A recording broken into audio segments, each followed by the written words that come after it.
If you're under investigation for any type of a criminal charge that could result in a sentencing hearing, or you're facing a sentencing hearing, or you're on your way to federal prison, or even if you have a loved one in prison, it's really crucial for you to learn everything you can about mitigation strategies. My name is Michael Santos, and on behalf of prison professors and our entire team, I really want to thank you for being a member of our community. We do hope that you're a subscriber to the channel. We appreciate you, and we want to help you get best results. Today we want to talk about mitigation strategies and how they may influence your life and when you can come back home to your family. This is something that I would have liked to have known a lot about very early on in the journey. And that's the reason that we put all of our work together, really, is to help people understand what maybe they're not learning from their attorneys. I'm an individual who didn't know much when I went into the system. I made bad decisions when I was 20 years old, and as a result of those bad decisions, I was arrested, I was charged with a crime, I went through the entire government investigation process, I went to trial, I made bad decisions during the trial, I committed perjury on the stand, exposing myself to new criminal charges, I was convicted by a jury, I was sentenced to 45 years in federal prison. While I was in federal prison, I learned a great deal about the system. And the main thing, one of the main lessons that I learned is that it's never too early and it's never too late to begin building strategies that will help you recalibrate and emerge successfully. Now, throughout our website at Prison Professors, which we encourage you to visit, there's an abundance of free information with guidance that you can use. But today, what I really want to talk about are mitigation strategies, because very few people really understand what mitigation strategies are in the first place. And there's an obvious reason for that. If somebody's never been involved in the criminal justice system before, they are not used to thinking about how their decisions at every stage in the journey can influence opportunities or expose them to greater risks and longer terms of prison. So the more an individual learns and the earlier that individual learns, the better prepared that person is going to be to engineer the mitigation strategy that will be coherent at every stage in the journey. One of the analogies we like to use is like the dentist. A dentist may know a lot about pulling teeth, but when the dentist needs to get his own teeth worked on, he doesn't operate on himself. He doesn't do his own root canals. He finds another dentist to help him. And we would encourage you to talk with experts before you get too far down the line, so that you can learn about what options exist. Today, I spoke with a woman who I feel a great deal of empathy for, because she didn't get that type of guidance when she initially spoke with her attorney. And as a result of her not getting that advice from her attorney, she made some statements during one stage of the criminal justice proceeding that is going to make things a little bit more challenging and complicated for her today. And fortunately, she has an opportunity to correct the record, but it would have just been much easier if her attorney would have advised her on all of the options that exist for her. As a result of the attorney not advising her, she made some statements like many people do. And that statement is to try and really hide or shield or suggest that you're not really accepting full responsibility. Now, don't get me wrong, this person pleaded guilty. This person has done quite a bit to try and influence a better outcome, but she missed one salient point at a very important part of the journey, and we're trying to help her get through it right now. But I don't know what's going to happen, because really what has to happen, or really what a person has to do, is they have to have courage to correct the record. If something was done inappropriately, or if a person made the wrong decision early, or if the attorney did not advise the person correctly, well, that person has to have the courage to stand up and talk with their attorney and say, we need to correct the record early, because once I get into the system, some of these opportunities are going to be forever gone. And so it's for that reason that I'm making this video, that I'm hoping that you will take into consideration so that you can get the best possible outcome. That's what mitigation is about. But mitigation comes in many different forms, and it comes in many different times, right? The first time to be thinking about mitigation is before there was ever an allegation of wrongdoing. I mean, most of the people that watch our channel never expect that they would ever become involved in the criminal justice system at all. They view themselves as good parents, good citizens, good community members, business leaders, job providers. But that's not really relevant when crafting a mitigation strategy. When crafting a mitigation strategy, we need to take ourselves out of our lens and how we see ourselves and put ourselves in the lens of the people that have discretion over our life and over our liberty. And the more we know about that system, the more we can put mitigation strategies in place to protect us. So the first time to begin thinking about a mitigation strategy is long before the person ever came into the criminal justice system. That's really crucial. Think about risk assessment tools. Think about opportunities to minimize exposure, possibly even to qualify for a non-prosecution agreement. And I'll talk about that a little bit more. So the second stage to be thinking about a mitigation strategy is during an investigation.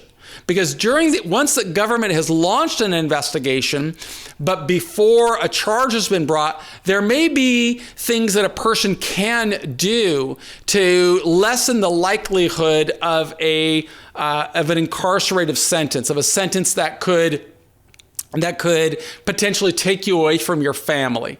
Now, sometimes you may not be able to avoid a term of imprisonment, but the sooner you start sowing seeds for a better outcome, the sooner you can engineer this strategy to get you the best outcome at every stage. For example, I use in the accompanying article that appears on our website at Prison Professors, I spoke about a friend of mine that I met when I was in the Lompoc Federal Prison. His name was Martin. He was a director for a global Fortune 100 company. And in that role, he was involved in something that the government said he either knew or should have known, that the global corporation was involved in price fixing. Well, one of the other big companies that was involved in the price fixing scheme decided to pursue a non-prosecution agreement. And in order to pursue a non-prosecution agreement, they approached the government so that they could exonerate themselves, and they told them about everybody else. And that resulted in a charge against Martin, who faced criminal charges for violating the Sherman antitrust law. So had Martin known more about mitigation strategies earlier in his journey, he could have avoided the implications that come with this concept of vicarious liability, saying you either knew or you should have known. And that goes for everybody that ever faces a challenge with the criminal justice system. We've got to be thinking about mitigation strategies at various stages, including before anything happens. But if the government has decided to bring forward a charging instrument, well, the individual should be thinking about, well, what can he or she do to influence the prosecutor not to bring a charge that can result in a very long term in prison. And there are many questions that the person should be asking and should be thinking about. And if the attorney is not helping you understand all of these different options, then maybe you need to find another way to get information on what takes place, what options exist for you. You've got to be thinking about, if your attorney's not really advising you, where else can you get information? If the attorney's advising you, don't do any of your own research, that should be a red flag for you.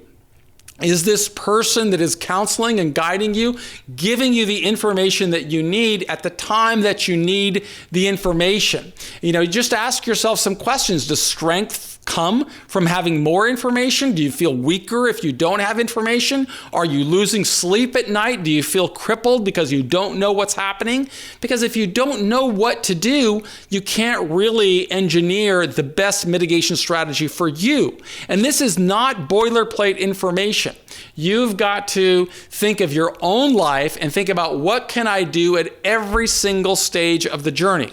Now, I know that if you're a member of our channel, it's generally because you're in a very difficult situation. You may already be in prison and watching our courses that we create for people in jail and prison to try and teach them and inspire them and help them understand you can start sowing seeds today for a better outcome. That also is a mitigation strategy. Mitigation is about thinking about where am I today? Who are the people that have discretion or influence over my life?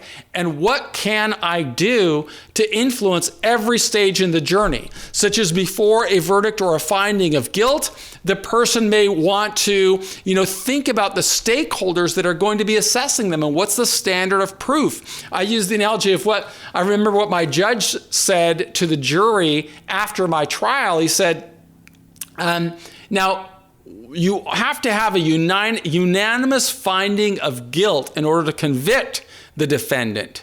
And you need to do so beyond a reasonable doubt. But let me explain, beyond a reasonable doubt, the judge said, doesn't mean beyond all doubt. You can have a little bit of doubt and still bring a conviction. And he smiled. And it was very clear the judge wanted the jury to convict me. Now, in all truth and candor, I am guilty. I was guilty of what I did wrong. And so, I am even more guilty of not figuring out what options exist for me. And as a result of that, of being unprepared, I got a sentence that was far more egregious, far harsher than would have been the case had I learned more, had I known what my options are. So you've got to be thinking about, what are the characteristics of the people that are going to decide my fate? What level of resources will the United States government investigators use to get a conviction? Are they more interested in the pursuit of justice, or are they more interested in a conviction? The more you can think about these questions, the better off you are going to be in engineering the right mitigation strategy for you. Now, if there's already been a finding of guilt, whether because of a jury's verdict or because somebody has pleaded guilty, you got to be thinking about the next stages where mitigation strategies are really important. And that would include the pre-sentence investigation report. How do you influence that process? How is that report going to influence the rest of my life? What about the sentencing hearing? What's going to be different for me at the sentencing hearing than during the pre-sentence investigation report? How am I going to respond to the questions that a judge has to ask himself to consider when contemplating the appropriate sentence? And if you haven't watched the videos I have done with federal judges, we really encourage you to listen and learn from what those judges have said. Because what I have learned of interviewing more than a dozen, really scores of federal judges, 2 of whom appeared on camera with us, is that the judges say that you are the most important factor at that sentencing hearing. So are you going to be as well prepared as you can possibly be with a mitigation strategy? And then think about the administrators in the system that you're going to meet, including the administrators in Grand Prairie, Texas, who are going to assess where you serve your sentence, the staff members who will determine where you sleep, what job you work in, what access you have to programs that could potentially get you out early. What about the people with whom you're serving time? In what ways is your mitigation strategy taking that context into your calculus of what you're doing, and how are you going to influence your journey in there?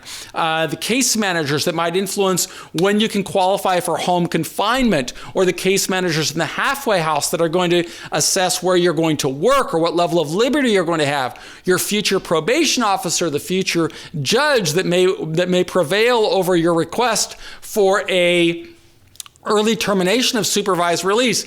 The more you understand about all of these different complications, the better off you are going to be. Now, I never ask anybody to do anything that I didn't do. This was the strategy that I put in place at the very earliest stage of my journey.